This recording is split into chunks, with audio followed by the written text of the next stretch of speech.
cenoura.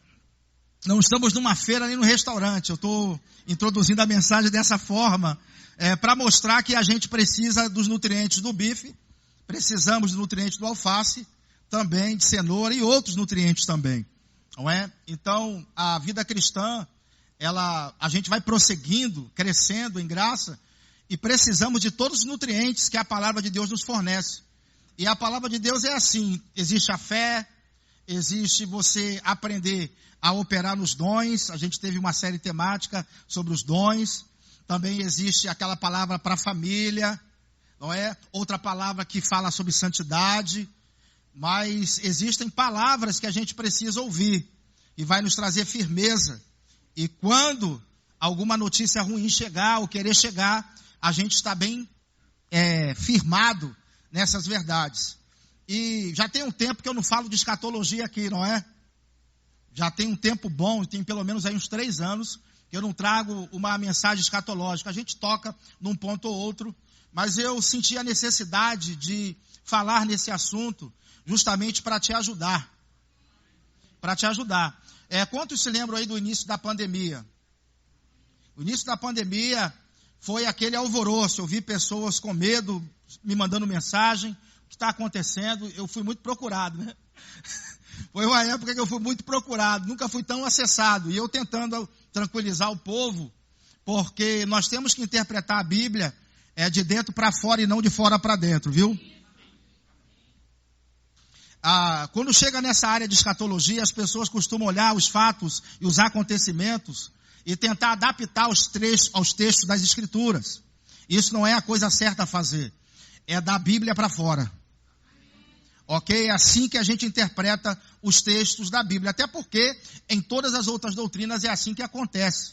Quando você vai estudar martiologia, pneumatologia, eclesiologia, missiologia, todas as outras doutrinas, usa como âncora a palavra de Deus. Por que quando chega em escatologia, o povo quer primeiro olhar os acontecimentos, os fatos históricos e tentar apontar para dentro das Escrituras? Essa é a fórmula certa do fracasso, de errar, não é? Então eu recebi muita mensagem, o povo desesperado sobre o coronavírus. Ainda bem que isso já passou, era só um fogo estranho. Não era nada, não era nada. Eu sempre dizia: rapaz, isso não é nada, fique tranquilo. Você está fazendo uma interpretação errada de Mateus 24. E eu vou dizer a você, você é muito sortudo, viu? Porque você está numa igreja que vai te ensinar a palavra como ela é. Amém. Você é muito sortudo de estar aqui. Deus te guiou para esse lugar para você crescer sadio. E se eu for conversar com 99, sem medo de errar, pelo menos no Brasil, não é? 99% dos cristãos, eles vão interpretar Mateus 24, aqueles sinais da volta de Jesus, como sendo sinais para o arrebatamento. Erradamente, não é? Porque o arrebatamento não tem sinais. Então observe que você vai dizer que o arrebatamento é em secreto, e depois você vai começar a olhar para Mateus 24 e trazer sinais em cima daquele texto. Certamente que você vai errar. Nós vamos falar sobre isso um pouco mais para frente. Mas antes, eu queria falar um pouco sobre essa coisa do coronavírus ser o sinal da volta de Jesus. Lá atrás, você não ouviu isso? Quem recebeu mensagem aí, um monte de gente desesperado. Rapaz, foi uma enxurrada, não é? Mas, engraçado, né? O coronavírus é o sinal da volta de Jesus. Quantos o coronavírus matou? Quem tem o número exato aí? Eu acho que não chegou a 10 milhões no mundo todo. Chegou isso tudo? 10 milhões de pessoas do mundo todo, pela quantidade de habitantes que a gente tem. Se nós olharmos para o passado, e os cristãos falando, não, estamos vivendo já o princípio das dores, já é o sinal da volta de Jesus. Ouvimos muito sobre isso. Mas se nós olharmos para o passado, nós tivemos pandemias piores do que essa. Se a gente olhar para o passado, eu queria que o irmão colocasse ali, porque aqui a gente já está olhando aí o noticiário do jornalzinho, né? Volta aí de novo. Os sinais já estão acontecendo, então isso aí a gente viu demais. Agora você pode passar o próximo? Então a gente viu pandemias piores, por exemplo, pode passar o próximo aí. A peste negra, que de 1347 a 1351 matou aí 20 milhões de pessoas. Pode passar o próximo. A peste negra, não é? Passa o próximo.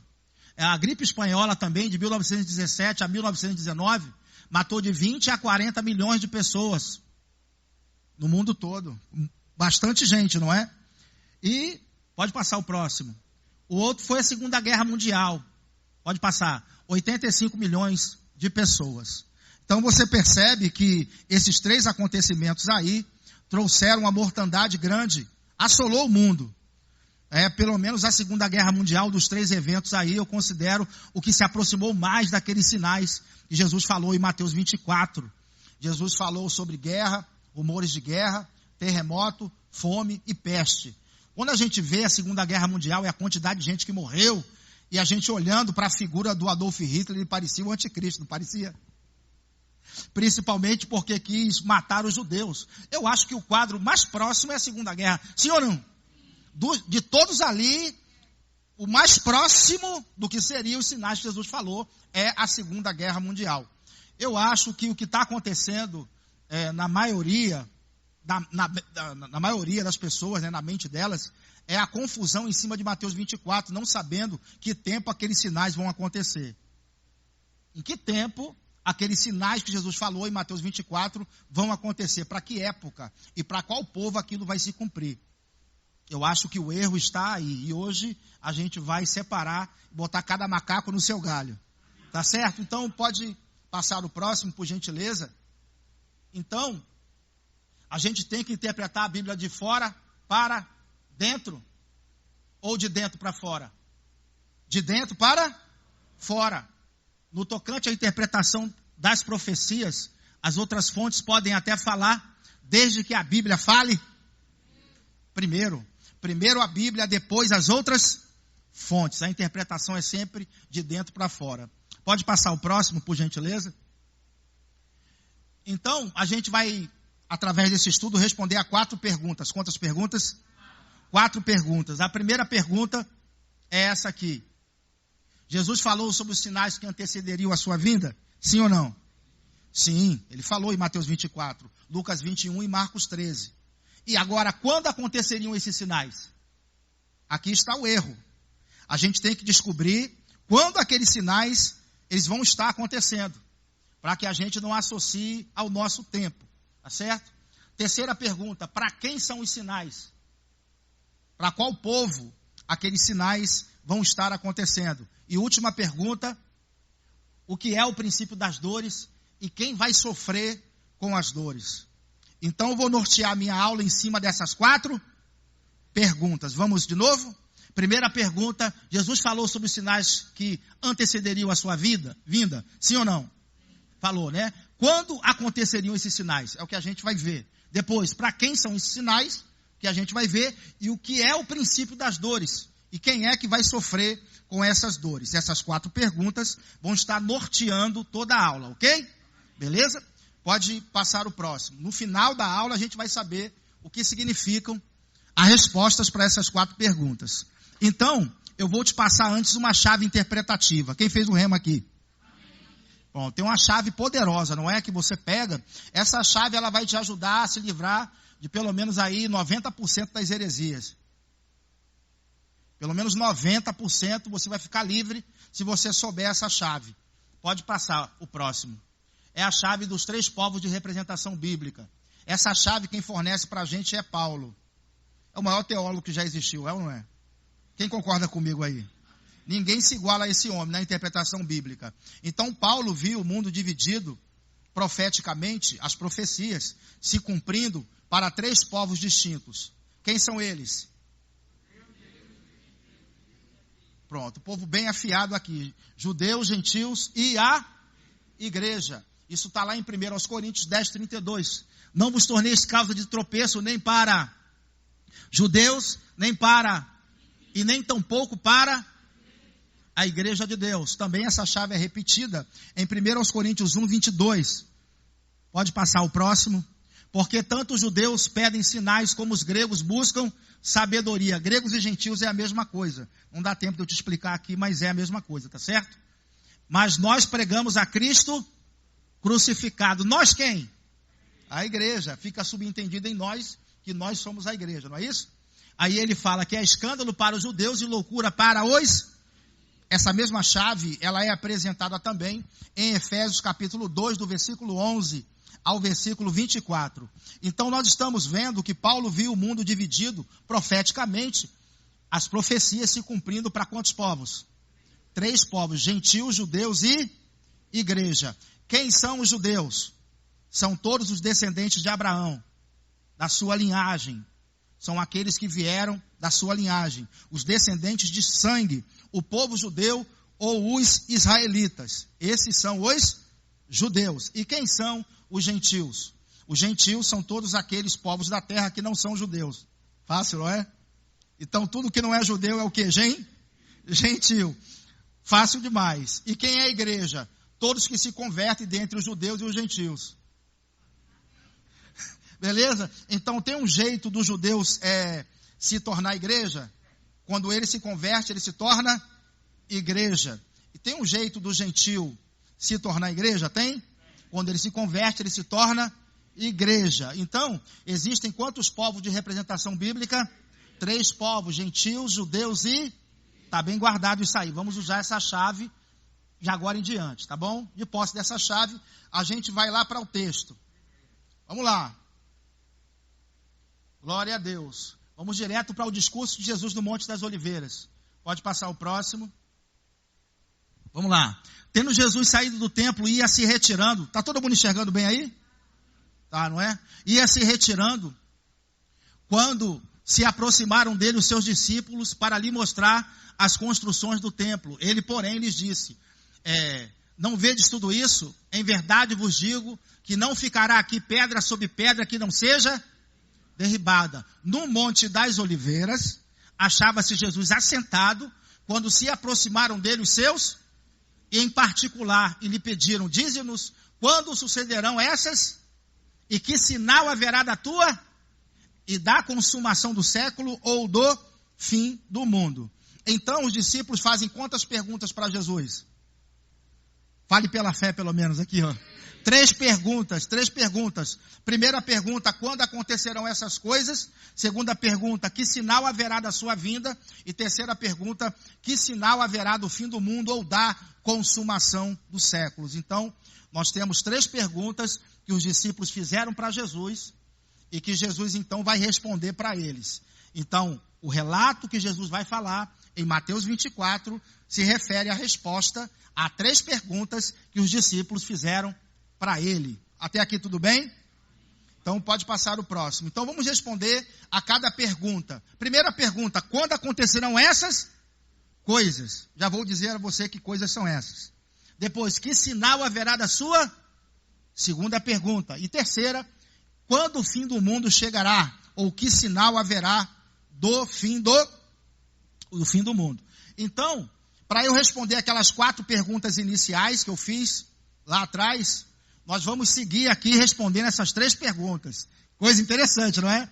Quando a gente responder essas 3 perguntas, no final, a gente vai estar em condições de responder aquelas 4 perguntas que eu fiz lá no início. Vamos repetir as quatro perguntas. Pode passar para frente, já é o próximo slide. Primeira pergunta, Jesus falou sobre os sinais que antecederiam a sua vinda? Sim ou não? Quando aconteceriam esses sinais? Vamos responder. Para quem são esses sinais? E o que é o princípio das dores e quem vai sofrer com essas dores. Então vamos responder a essas 4 perguntas, respondendo aquelas 3 perguntas que os discípulos fizeram. Está complicado ou está fácil? Está fácil, não é? Então vamos seguir em frente. Primeira pergunta, quando acontecerão essas coisas? Essa primeira pergunta tem a ver com a conversa que Jesus estava tendo com os discípulos na região do templo. Jesus estava com os discípulos na região do templo e ali eles ficaram admirados quando viram as construções do templo. Olha, Jesus, veja que grandes pedras, que grandes construções. E Jesus disse assim para eles, olha, não vai ficar pedra sobre pedra que não seja derribada. Parece que Jesus jogou um balde de água fria, né? Eles estavam elogiando o templo e Jesus falou, rapaz, não vai ficar nada. Pedra sobre pedra. Aí, uma pulguinha atrás da orelha dos discípulos, porque eles já tinham lido isso nos profetas, viu? Os discípulos não eram analfabetos, profeticamente falando, não. Qualquer judeu é melhor em profecia do que qualquer cristão de hoje. é muito melhor em profecia do que qualquer cristão. Sabe por quê? Porque a gente se debruçou sobre o Novo Testamento e se esqueceu do Antigo. Se debruçamos sobre o Novo Testamento, começamos a ser usados nos dons, estamos evangelizando o mundo, estamos recebendo as bênçãos do Senhor, que era para os judeus, mas a gente não conhece as profecias, com toda a sinceridade. Então, mas os judeus conhecem muito bem as profecias. E eles perguntaram então, quando que o templo vai ser destruído, mestre? Quando acontecerão essas coisas? Que sinal haverá da sua vinda? E que sinal haverá do fim dessa era, ou do fim do mundo? Então, Jesus começa a responder as perguntas para os discípulos. Ok? Esse discurso de Jesus do Monte das Oliveiras é repetido em Mateus 24, Lucas 21 e Marcos capítulo 13. Nesses 3 lugares está a resposta a essas perguntas. Então, a gente vai agora ver que Lucas 21 responde melhor a primeira pergunta, porque eles estão na região do templo e a pergunta foi a primeira: quando acontecerão essas? Que coisas ele estava se referindo? Justamente à destruição do templo. Jesus não disse que não ficaria pedra sobre pedra que não fosse derribada? Não falou? Então a primeira pergunta se refere à destruição do templo. Ok? E essa pergunta é melhor respondida em Lucas 21. Vamos ler? Quando, porém, vide Jerusalém sitiada de exércitos, sabei que está próxima a sua devastação. Então, os que estiverem na Judéia, fujam para os montes. Os que se encontrarem dentro da cidade, retirem-se. E os que estiverem nos campos, não entrem nela. Porque estes dias são de vingança, para se cumprir tudo que está o quê? Escrito: ai das que estiverem grávidas e das que amamentarem naqueles dias, porque haverá grande aflição na terra e ira contra este. Ele está sendo bem específico. Ira contra este. Vamos operar a chave que eu te dei. Que povo ele está falando? Povo afiado, viu, cara? Isso me deixa muito alegre e confiante. Povo judeu, está se referindo a esse povo. Observe que ele fala sobre Jerusalém lá em cima. Quando virdes Jerusalém sitiada de... Ele fala de algo local. Em Jerusalém. Aí ele fala que aqueles que estiverem na Judéia, algo local, algo regional. Está se referindo a algo que aconteceria com os judeus, certo? Jerusalém seria sitiada de exércitos, e depois ele vai dizer: cairão a fio de espada e serão levados cativos para todas as... até que o tempo dos gentios se complete. Em Jerusalém será pisada por eles. Então observe que Jesus está falando de algo que aconteceria especificamente em qual cidade? Nova York? Parnamirim? Natal? Jerusalém. Ele disse que a cidade seria cercada de exército e o povo seria levado cativo para todas as nações. Se você olhar para a história, agora é a hora de olhar para a história, depois, primeiro você olha para a Bíblia e depois a história, ela apoia a sua interpretação. É assim que a gente faz, não é?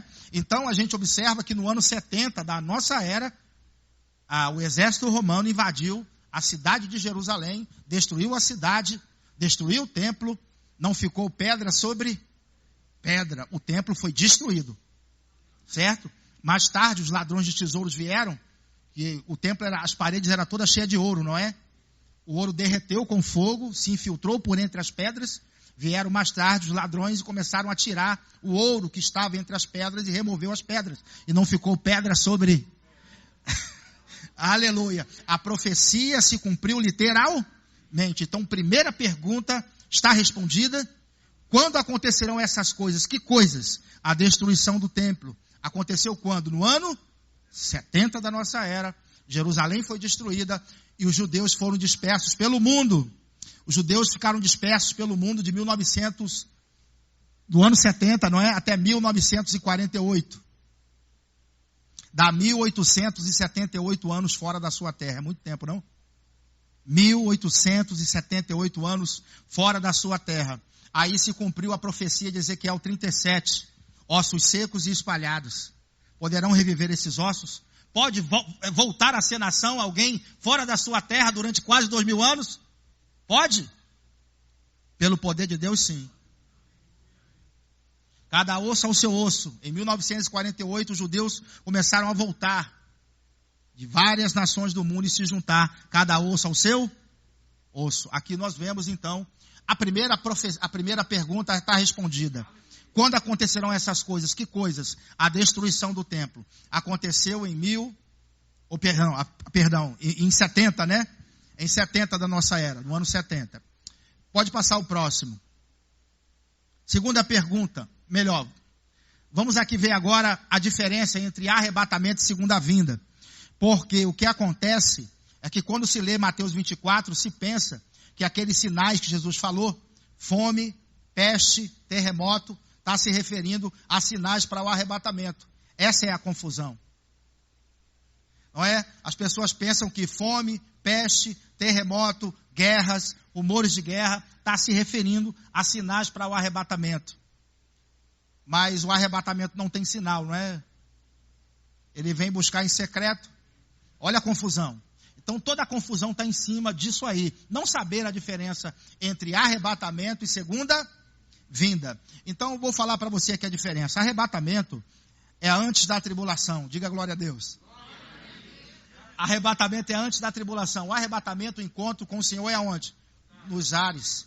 Segundo 1 Tessalonicenses 4,17. O encontro com o Senhor é aonde? Nos ares. E o arrebatamento é em secreto ou todo olho verá? É em secreto. Percebe a diferença? Agora, a segunda vinda já é diferente. Segunda vinda é depois da tribulação daqueles dias. Ou seja, depois da tribulação. Não é em secreto, todo olho verá. Será como um raio que se mostra do ocidente ao ori.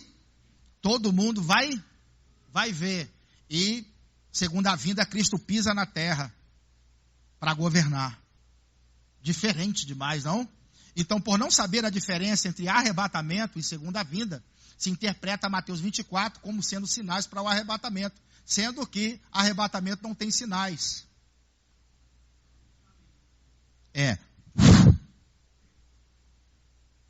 Coisa boa, quem dera fosse agora. Não é? Subir para a glória. Sou ruim de cantar, né? Fica aí, não vai embora não, viu? Então, arrebatamento é antes da tribulação, encontro nos ares e é em secreto. Segunda vinda, depois da tribulação, Cristo pisa na terra, é um evento onde todo olho verá. Separamos então aqui arrebatamento de segunda vinda. Vamos agora responder a segunda pergunta: que sinal haverá da tua vinda? Então essa segunda pergunta tem a ver com arrebatamento ou com segunda vinda? Uma salva de palmas para vocês mesmos, né? Glória a Deus, tem a ver com segunda vinda. Pode passar o próximo. Então vamos ver aqui os sinais que Jesus falou. E ele lhe respondeu: vede que ninguém vos, porque virão muitos em meu nome dizendo eu sou o, enganarão. Primeiro sinal, muitos virão em meu nome dizendo eu sou o Cristo e enganarão a muitos. E certamente ouvireis falar de guerras e rumores de guerra. Segundo sinal, ele fala sobre guerras e rumores de guerra.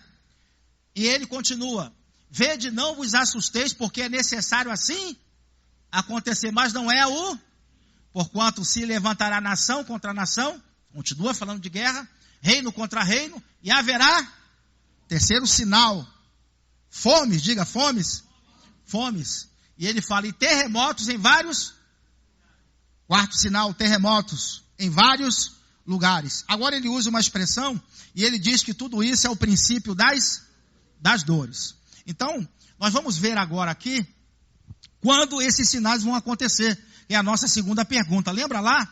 Nós já sabemos que tem sinais, não tem? Para a segunda vinda? Tem ou não tem? Tem. Agora a segunda pergunta agora é saber quando esses sinais vão acontecer, para a gente parar de ficar, a gente não, né? Algumas pessoas parar de ficar apontando sinais para o arrebatamento, quando na verdade esses sinais são para a segunda vinda. Tranquilo? Então vamos ver aqui agora para quem são esses sinais. Pode passar o próximo. Quando esses sinais vão acontecer? Esses sinais, eles não são, esses sinais, eles são eventos que acontecem dentro da tribulação. deixar você meditar. Os sinais da volta de Jesus, da segunda vinda dele, são os eventos Quando que eles ocorrem? Durante o período Na verdade, os sinais que ele falou ali é o início da tribulação. Então, esses sinais não são para nós. Quem concorda aí? A igreja não sai antes? Se a igreja sai antes, a gente já tem a resposta. Para quem são os sinais? Para quem ficar. Tranquilo? Nós vamos amadurecer isso um pouco mais. Vou repetir de novo. Os sinais que Jesus fala em Mateus 24, eles não são os sinais para a igreja. Porque a igreja é tirada antes. Esses sinais são para quem ficar. Esses sinais são os eventos que estão dentro da tribulação. Os sinais que Jesus fala estão dentro da tribulação. Se a gente vai sair antes, a gente não vai ver esses, então é inútil procurar sinal. É inútil a igreja procurar sinal, porque esses sinais aqui não são para nós. Então, para quem são os sinais? Para quem judeus e gentios. Boa sorte. Boa sorte. E é interessante entender que quando você está dirigindo o seu carro na estrada e você vê essa placa aqui, homens trabalhando, significa que um pouco mais adiante você vai visualizar as pessoas trabalhando. Primeiro, o sinal indica que algo vai acontecer, não é assim? Da mesma forma, os sinais da volta de Jesus são os próprios eventos da tribulação, que ao final deles, Cristo volta. Os sinais, os eventos da tribulação, todos que ele falou ali, muitos virão em meu nome dizendo eu sou o Cristo, fome, peste, terremoto, guerras e por aí vai, tudo isso está dentro da tribulação. Começou a acontecer esses sinais, você pode contar 7 anos que Cristo vai voltar para estabelecer o seu reino. E a igreja volta com ele. A igreja é arrebatada antes e volta depois da tribulação com Jesus. Até aqui tudo tranquilo, gente? Então os sinais da volta de Jesus são os próprios eventos É inútil procurar sinal sendo igreja. A gente não vai ter a oportunidade de ver isso aqui. Mesmo que você queira ficar, ele não vai deixar tu ficar não, viu? Pode passar o próximo aí. Pode passar. Então, os sinais da vinda de Cristo acontecerão durante o período Eu tenho como provar isso para você? Eu tenho prova? Eu quero provar agora para você que os sinais da volta de Jesus estão dentro da tribulação. Posso provar? Pode passar o próximo. Glória a Deus, né? Interessante você pensar que o livro do Apocalipse, ele está dividido assim. Capítulo 1, introdução do livro. 2 e 3, carta às 7 igrejas da Ásia. Capítulos 4 e 5, mostra a igreja no céu, após o arrebatamento. A igreja é vista na atividade dos 24 anciãos. Até aqui tudo bem? Capítulos do 6 ao 18, tribulação. Do 6 ao 18 é o quê? Capítulo 19, segunda vinda de Cristo. Capítulo 20, milênio. 21 e 22, estado eterno ou eternidade. Então o livro do Apocalipse está dividido assim. Capítulo 1, introdução do livro. 2 e 3, cartas às 7 igrejas da Ásia.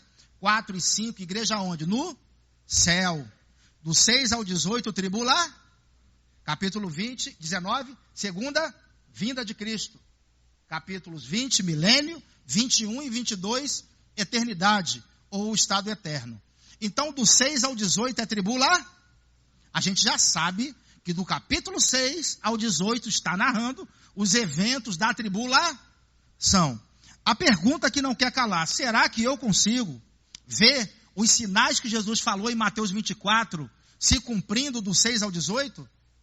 Porque se eu mostrar para você que o que Jesus falou em Mateus 24 está se cumprindo do capítulo 6 ao 18, que é a tribulação, eu consigo provar para você que os sinais da volta de Jesus estão dentro da tribulação. Repetindo de novo para você poder pegar. É difícil pegar, eu sei que é. Vou repetir de novo. Então, do 6 ao 18, no livro do Apocalipse, nós vemos narrada a tribulação. Do 6 ao... Se eu conseguir provar para você que aqueles sinais que Jesus falou estão se cumprindo do 6 ao 18 no Apocalipse, eu consigo provar para você que os eventos, todos aqueles que Jesus falou, estão dentro da própria tribulação, porque do 6 ao 18 é tribulação, é ou não é? É exatamente isso que a gente vê. Interessante que Jesus vai narrar, ele narrou em Mateus 24, na mesma ordem que os eventos acontecem no início da tribulação. Na mesma ordem. Então, existe um paralelo entre Apocalipse, capítulo 6, e Mateus 24. São passagens paralelas. Vamos ver isso? Eu coloquei as duas passagens para a gente poder comparar uma com a outra. Apocalipse 6 é o início ou o final da tribulação? Início da tribulação. Então a gente vai agora começar a comparar o que Jesus falou em Mateus 24. Ele disse, e ele lhes respondeu, vede que ninguém vos, porque virão muitos em meu nome dizendo eu sou o, e enganarão a. Primeiro sinal que Jesus falou, que muitos viriam no nome dele dizendo que era é o primeiro sinal. Será que a gente vê isso acontecendo em Apocalipse 6? O primeiro cavaleiro que sai aqui em Apocalipse 6, quem é? Quem sabe fica quieto, quem não sabe, quero que responda. Vamos lá, quem você acha que é esse cavaleiro aqui, ó? E havendo o cordeiro aberto um dos selos, olhei e ouvi um dos 4 animais que dizia como em voz de trovão, vem e vê. E olhei e eis um cavalo, e o que estava sentado sobre ele tinha um arco, e foi-lhe dado uma coroa, e saiu vitorioso e para... Quem é esse cavaleiro aí? Ninguém se arrisca? Quem é?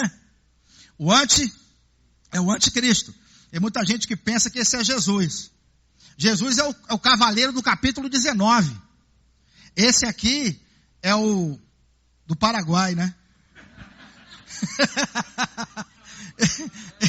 Esse aqui é do Paraguai, é ou não é?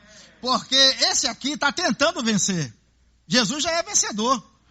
Esse tem uma coroa e saiu vencendo e ainda está tentando vencer. Jesus já é vencedor. É interessante também você imaginar que ele tem um arco sem flechas, olha. Não aparecem as flechas aqui. Porque na primeira fase da tribulação ele vem com uma falsa paz. Por isso ele tem um arco sem flechas. Esse aqui é o anticristo. É o primeiro que sai. Quando Jesus tira o primeiro selo, o primeiro que sai é o anticristo. Interessante, não é? A gente ver isso. E Jesus não falou que muitos viriam em seu nome, dizendo eu sou o Cristo, e enganariam a muitos? Muita gente vai pensar que o anticristo, ele é o Messias. Muita gente vai pensar nisso, porque ele vai operar sinais.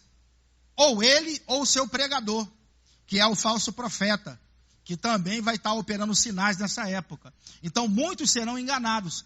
Foi primeiro sinal que Jesus falou, muitos virão em meu nome dizendo eu sou o... Interessante, né? O primeiro sinal. Então, quando olhamos aqui para Apocalipse 6, vemos na mesma ordem, 1-0, né? Vamos para o segundo sinal? E certamente ouvireis falar de guerra e rumores de guerras, vede não vos assustes, porque é necessário assim acontecer, mas ainda não é porquanto se levantará nação contra nação e reino contra reino. Então, esse outro sinal aqui, guerras, será que o segundo cavaleiro de Apocalipse traz guerras? Será? Vamos ver? E havendo aberto o segundo selo, ouviu o segundo animal, dizendo que, vem ver, e saiu outro cavalo vermelho, e o que estava sentado sobre ele, foi dado que tirasse a paz e que se matasse uns aos outros, e foi-lhe dado uma grande... Esse segundo cavaleiro aqui, ele traz guerras.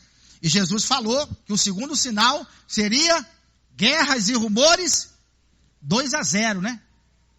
Vai dando ok aí. Era a mesma ordem. Jesus foi categórico. Ele foi falando os sinais que antecederiam a sua vinda, que estão fora ou dentro da tribulação. Vocês estão ligados mesmo, né? Ele foi narrando e é na mesma sequência. Pode passar o próximo. Terceiro, e haverá o quê?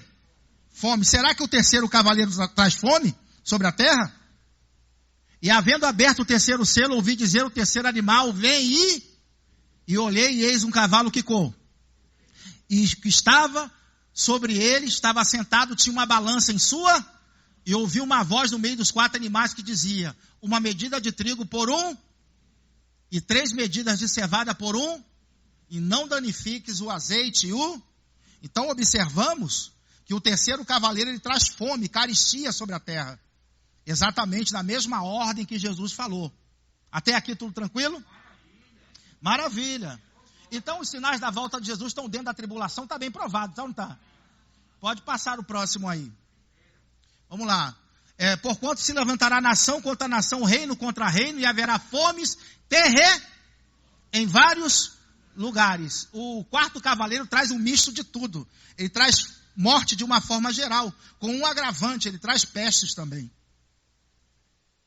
E aí diz assim, ó, e havendo aberto o quarto selo, ouvi a voz do quarto animal que dizia, vem e olhei, e eis um cavalo amarelo, que estava sentado sobre ele, tinha por nome morte, e o Hades, ou o inferno, seguia.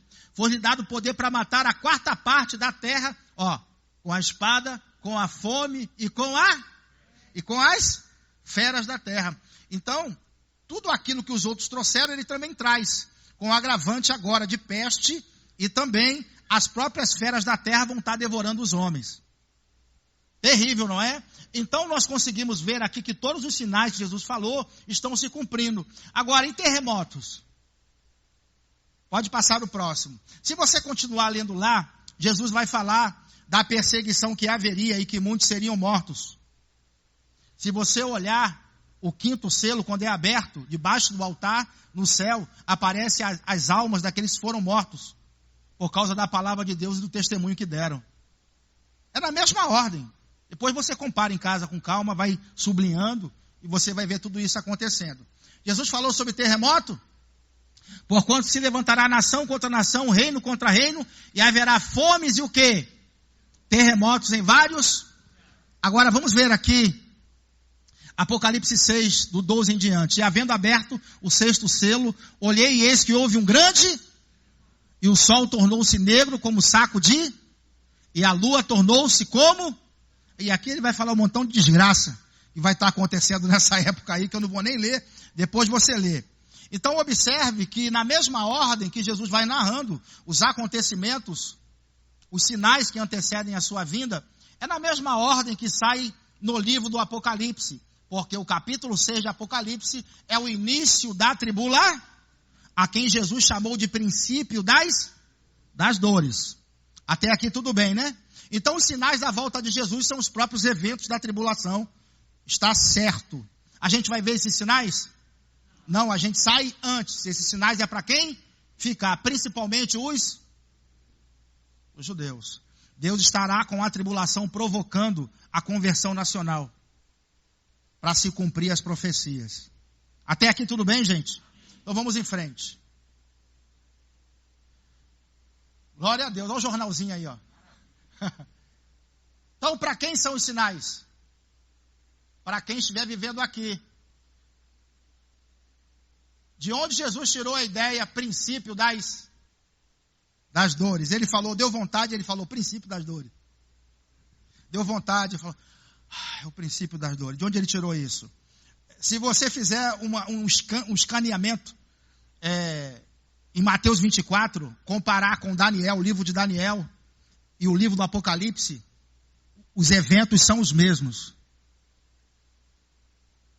Você pode pegar, colocar um do lado do outro. O que Jesus está repetindo ali em Mateus 24 são as profecias, principalmente as que Daniel trouxe. Principalmente. São passagens que são todas paralelas. Inclusive tem um exame que eu faço, raio-x, no livro do Apocalipse, onde a gente cruza as informações e a gente vê. Do 6 ao 18, 80% são para os judeus. 80%. do 6 ao 18, se cumprindo as profecias, Deus provocando a conversão nacional. Porque foi profetizado que todo mundo tem que se converter de Israel, não é? Então eles vão se converter no final da tribulação. Estão com o coração de pedra ainda, né? Tremendo isso, né? Mas vamos lá. De onde Jesus tirou essa ideia, o princípio das dores? De onde que ele tirou? Pode passar aí. Isaías 26, do 17 ao 18, é um dos textos. Esse texto fala para a nação de Israel, olha, como uma mulher grávida, quando se lhe aproxima a hora de dar à luz, se contorce e dá grito nas suas dores, assim fomos nós na tua presença, ó, concebemos nós e nos contorcemos em dores mas o que demos à luz foi o quê? Vento, não trouxemos à terra livramento algum e não nasceram. Então é um tipo de dor que não é a dor de parto de uma forma literal.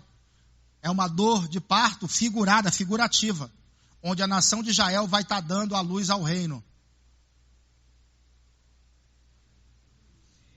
A nação de Israel dando a luz ao reino prometido. O Cristo não veio de Israel? Do relacionamento de Deus com Israel, Israel engravidou, nasceu o Cristo. Essa é a analogia. São figuras interpretativas, figuras de linguagem. Até aqui tudo bem, gente? Então essa ideia, essa expressão princípio das dores, é justamente a nação de Israel sentindo contrações, porque o reino precisa nascer. O reino prometido desde o Antigo Testamento. Em mais de 50 passagens. Mais de 50. Vai rasgar? Vai jogar fora? Não tem como fazer isso, não é? Tem que se harmonizar os textos das Escrituras. Então Jesus tirou essa expressão dores de parto, tirando desses lugares. Um outro profeta que falou também dores de parto é Jeremias. Pode passar o próximo, por favor? Jeremias, esse aí eu não vou ler não, depois o povo lê em casa. Jeremias 30, do 4 ao 7. São essas as palavras que disse o Senhor acerca de quem? E de Israel e Judá é todo Israel, toda a nação. Assim diz o Senhor, ouvimos uma voz de tremor e de temor, e não de paz. Perguntai, pois, e vede, acaso um homem pode sentir dores de parto?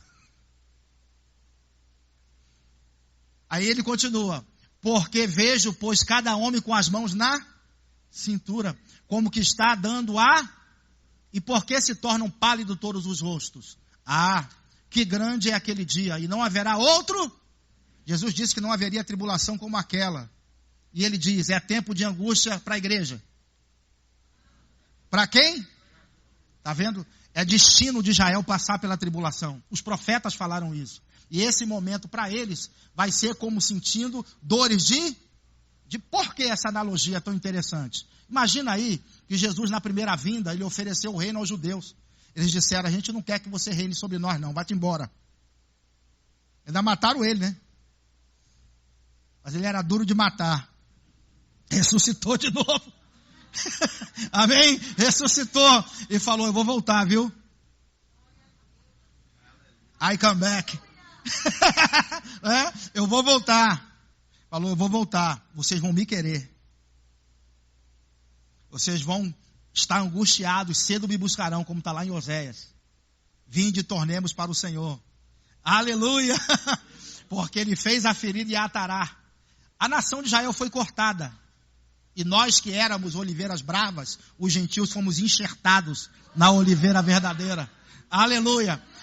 Paulo fala em Romanos 11 que os ramos naturais, que são os judeus, foram cortados. E nós fomos enxertados na oliveira verdadeira. Aí ele faz uma pergunta, não tem poder Deus para enxertar novamente os ramos naturais? No final da tribulação eles são enxertados novamente. Agora, eles não quiseram saber de Jesus. Jesus falou, beleza, vocês vão me querer. No final da tribulação, como diz Zacarias, do menor ao maior vai clamar. E olharão para aquele a quem transpassaram. Olha que profeta bem profundo, né, cara? Ele colocou, e olharão para aquele a quem transpassaram e chorarão do menor ao maior. Agora, isso é as dores eles vão sofrer os horrores da tribulação e vai ser como dores de parto. Que coisa, né, irmãos? Então, isso aí é que a gente vê. Agora vai fazer sentido para você, justamente a mulher de Apocalipse 12. Pode passar o próximo. Vai fazer sentido para você. Porque a mulher está grávida e sente dores de parto. Observe que as figuras vão se repetindo. As mesmas figuras, ele diz, e viu-se um grande sinal uma mulher vestida do sol, tendo a lua debaixo, e uma coroa de 12 sobre a sua cabeça. Estava, e com dores de parto, gritava com ânsias de dar. Tem muita gente que diz que essa mulher é a igreja. Está errado. Porque Jesus vem buscar uma virgem, não vem buscar uma mulher grávida. Isso é rema, né, varô? Isso é rema. Interessante, né? Não é a igreja. A interpretação fugindo de um padrão que está lá no Antigo Testamento. Para compreender, principalmente o Apocalipse, tem que conhecer as profecias. Não fica perdido igual segue em tiroteio. Você não está vendo que a mesma ideia se repete? Dores de parto, a mulher gritando com ânsias para dar à luz. Os profetas disseram que Israel ia passar pela tribulação, apontando justamente para isso aqui. Se essa analogia não é o suficiente para você, pode passar o próximo. A gente vai direto para o sonho de José. Sol, lua e estrelas. A mulher está vestida do sol, tem a lua debaixo dos pés e um diadema com 12 estrelas sobre a sua cabeça. É a analogia que a gente vê lá no sonho de José em Gênesis 37. É ou não é? A formação da nação de Israel. Só você botar numa Bíblia com concordância aí, você vai atrás. Os 3 elementos aparecendo juntos, ó. E teve José outro sonho e contou os seus irmãos e disse, eis que tive ainda outro, eis que o sol, a lua e 11 se inclinava perante mim. O sol representando Jacó, a lua Raquel e as 11 estrelas, os seus 11 irmãos. Obviamente que o José é a 12ª estrela. Tranquilo aqui essa analogia? Você tem certeza que essa mulher de Apocalipse 12 é a nação de Israel? Absoluta. Quem tem dúvida ainda aí? Pode passar o próximo. Vamos jogar a pá de cal. Pode passar. O termo mulher.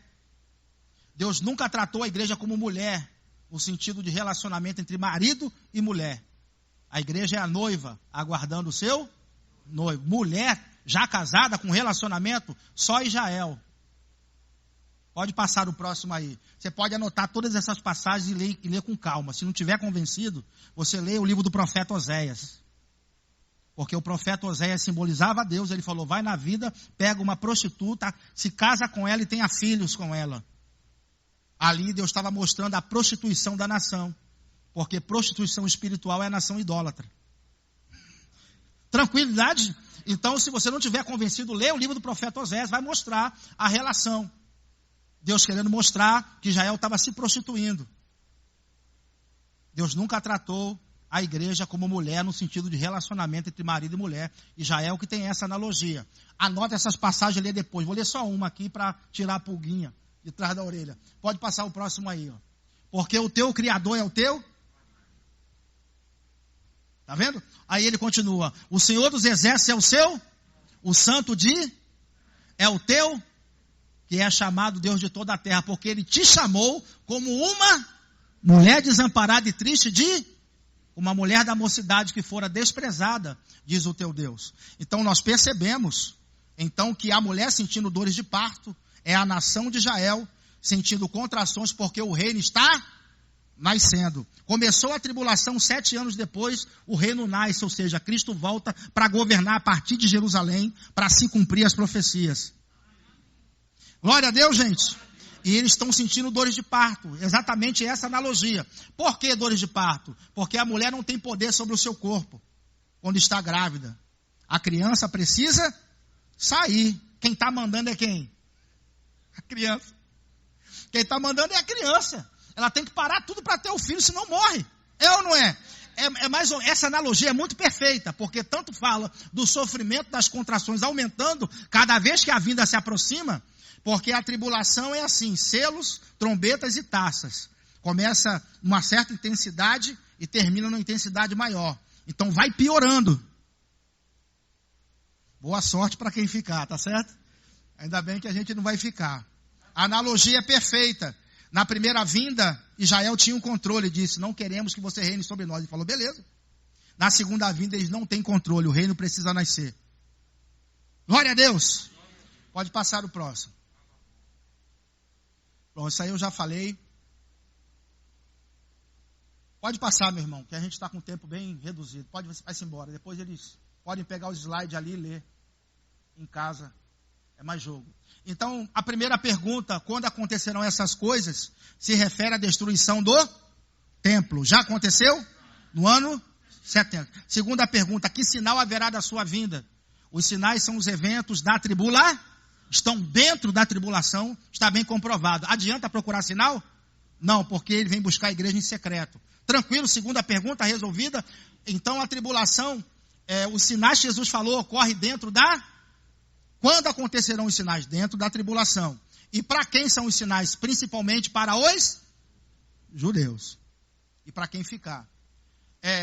Pode voltar umzinho aí, que eu tenho que explicar, tirando tudo da tela. O pessoal poder entender. É a última pergunta. A última pergunta foi, que sinal haverá do fim do mundo? Ou do final dessa era?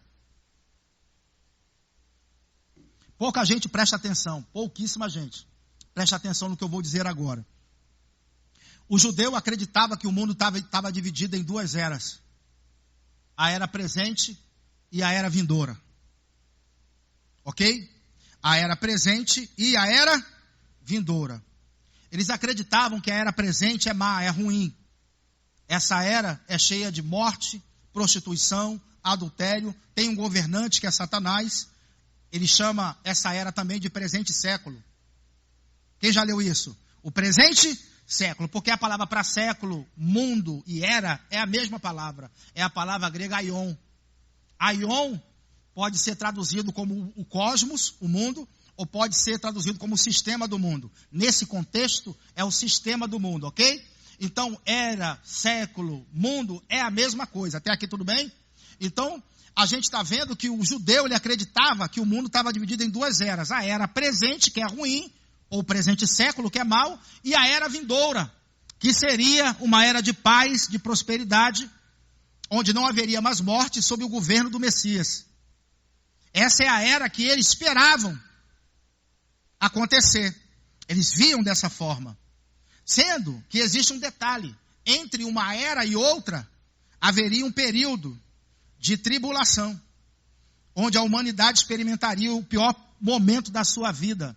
Fome, peste, guerra, terremoto, catástrofes naturais. Isso iria acontecer numa proporção gigantesca entre uma era e outra. Nós sabemos que esse período de intervalo dura quanto tempo? 7 anos. Que a gente conhece como tribulação. Então, o judeu acreditava em duas eras, sim ou não? Acreditava. Estava torcendo para o final dessa era. Tanto é que fizeram a pergunta para Jesus. Será nesse tempo que você vai restaurar o reino de Israel? Querendo saber, né? Essa era vai terminar agora. E aqui nessas perguntas a gente vê isso muito claro. Se você ainda não prestou atenção nessa crença judaica de duas eras, você pode agora refrescar a memória. Pode passar o próximo. Hebreus 6,4. É impossível, pois aqueles que uma vez foram iluminados e provaram o dom celestial e se tornaram participantes de quê? E provaram a boa e os poderes da era vindoura. Observe, ele está falando que existe uma era vindoura. E ele diz, e caíram, sim, é impossível outra vez renová-los para arrependimento. Efésios 2,7 também vai mostrar, para mostrar nos séculos, ou era vindoura, é a mesma coisa, que a palavra séculos ali é aion. Então, ele está mostrando que existe uma era vindoura, sim ou não? Existe, e existe também o presente século, que a gente sabe que é mau, e não vos conformeis com este século. Então, o judeu acreditava em duas eras. A era vindoura e a era presente, que ia terminar um intervalo de tempo entre uma era e outra. A gente vai ver isso muito claro também no texto de Pedro. Pode passar o próximo. Mas o dia do Senhor virá como? O dia do Senhor já é um intervalo de tempo. O dia do Senhor é uma expressão usada no Antigo Testamento para falar sobre a tribulação. Beleza? Então ele fala, o dia do Senhor, que é um intervalo de tempo, virá como ladrão, no qual os céus passarão com grande, e os elementos ardendo se desfarão, e a terra e as obras que nela há se queimar. Havendo, pois, de perecer todas essas coisas, que pessoas vos convencer em santo trato e aguardando e apressando-vos para a vinda do dia de Deus, em que os céus em fogo se desfarão, e os elementos ardendo se fundirão, mas nós, segundo a sua promessa, aguardamos o quê? Novos céus e nova, onde habita a... Isso está o tempo inteiro sendo escrito, porque é a expectativa que o judeu tinha. Fim dessa era e o início de uma nova era. Agora, haveria um intervalo de tempo entre uma era e outra. Quando você vai para o livro do Apocalipse, ele está dividido também desse mesmo escopo de pensamento. O livro do Apocalipse é muito mais judaico do que muita gente imagina. Nele existem 245 citações ou alusões ao Antigo Testamento. João não consegue andar no livro sem citar os profetas do Antigo Testamento. Ele está encharcado daquelas profecias ali. Você, quando lê o livro, você percebe isso. Aqui a gente percebe que Pedro narra o intervalo de tempo, a tribulação e a expectativa de uma nova era. O livro do Apocalipse está dividido assim. Do capítulo 1 ao 5, era presente. Do capítulo 6 ao 18, o intervalo de tempo, conhecido como tribulação. Capítulo 19, a intervenção divina. Deus intervindo nos acontecimentos do mundo e estabelecendo uma nova era. Está dividido dessa maneira. E quando a gente vai para o discurso de Jesus, a última pergunta, que sinal haverá do fim do mundo? Ou que sinal haverá do fim dessa era? Ou que sinal haverá de que essa era termina e acaba esse sofrimento que a gente está aguardando? Desde aquilo que nossos pais falaram, que eles leram demais, eles estão com essa expectativa. A igreja não tem essa expectativa. A maioria quer viver para sempre no céu, mas isso não vai acontecer. A igreja volta para reinar com Cristo. Na verdade, se conhece a metade da história, a igreja sobe, mas volta. Então, é necessário acordar para essas realidades. Então, vamos finalizar então. Irmão, você vai atravessar agora os slides para eu finalizar, tá certo? Vai lá. Pode passar esse. Pode passar bem. Vai-se embora. A rocha. Aí. Pronto. Eu vou pular aqui, depois você lê Mateus 24, ele vai falar sobre o cerco a Jerusalém, dentro do intervalo de tempo. E agora ele vai responder, que sinal haverá do fim desta era? A palavra grega para fim ali é a palavra suntélia. Diga, suntélia. Existem duas palavras para fim. A palavra telos, que significa o fim de tudo, o fim em si mesmo. E a palavra suntélia, que significa conjunto de eventos que levam ao fim. Ou, para ser mais técnico ainda, alguém terminando aquilo que começou. É fantástico, não? Alguém terminando aquilo que Quem desata os selos? Não é Jesus? É ele que começou? Pois é ele que termina. Com a sua segunda vinda. A tribulação é um ato do céu para a terra, irmãos. Justamente porque precisa se terminar essa era. Ela termina da pior maneira possível e também da melhor maneira possível para quem crê. Porque quem tiver aqui que se converter, vai olhar o céu se abrindo, vai falar, graças a Deus. É isso que está acontecendo. Então, o evento que marca o final dessa era e o início de uma nova era é a segunda vinda. Essa é a última pergunta. Que sinal haverá do fim dessa era? Pum! A vinda de Cristo. E a gente voltando com Ele. Aleluia. Ele já chega botando para quebrar, viu, gente? Destruindo o exército do anticristo, julgando os ímpios, jogando direto no lago de fogo e a gente entrando para o reino com ele, para sempre. Chega de bagaceira, né? Glória a Deus, é a resposta para tudo. E ele fala, logo depois da aflição daqueles dias, o sol escurecerá e a lua não dará a sua, as estrelas cairão do céu e as potências dos céus serão o quê? Então aparecerá no céu vai ser o sinal. Observe que ele narrou os sinais, que são os eventos da tribulação, agora vai ter o sinal. É o sinal no final da tribulação, Cristo voltando. E ele diz, todas as tribos da terra e verão vir o Filho do Homem sobre as nuvens do céu com poder e grande, e ele enviará os seus anjos com risco e com glória de trombeta. os quais ajuntarão os seus escolhidos desde os 4 ventos, a uma e a outra extremidade dos céus. Glória a Deus. As perguntas respondidas. Vamos recapitular? Pode passar o próximo. 4 perguntas. Jesus falou sobre os sinais que antecederiam a sua vinda? Sim. Ele narrou em Mateus 24. Quando aconteceriam esses sinais? Dentro da? A gente já sabe que não é para nós. Para quem são os sinais? Principalmente para o povo judeu. Principalmente para eles. E o que é o princípio das dores? Israel sentindo dores de parto. Quem vai sofrer com as dores de parto então? A nação. Até aqui tudo bem, gente? Glória a Deus.